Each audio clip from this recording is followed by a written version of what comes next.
Today's daily sprint, we're increasing our purpose, passion, meaning on our growth-driven journey. And today we are continuing our discussion on boundaries. Let's see, we're about an eighth of an inch finished with the book. Very, very cool. Dr. Henry Cloud and Dr. John Townsend.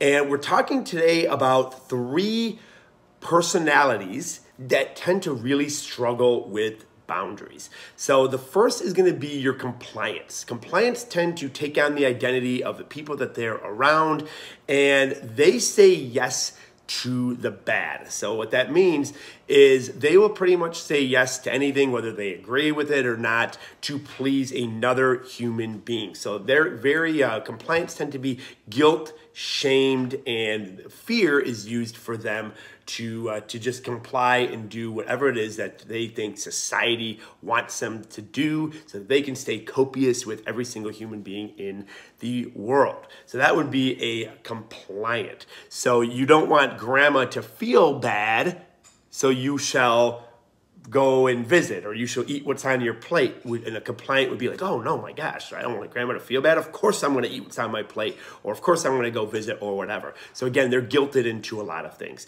Number two would be avoidance. They say no to the good. So avoidance are all about helping, but when it comes to asking for help, no, they feel that they are too good or their problems aren't big enough for them to ask for help. So they have a tough time.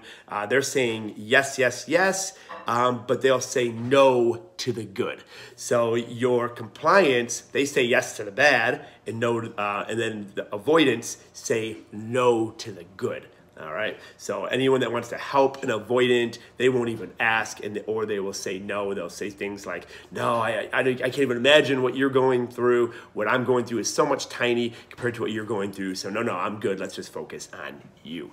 All right. So we want to make sure that we're not saying no to the good, and we definitely don't want to be the compliant and say yes to the bad. How do you know if you're saying yes to the bad? If you feel guilted, shamed, or fear to go and do something that someone's asking you to, that's probably an indication you're saying yes to the bad.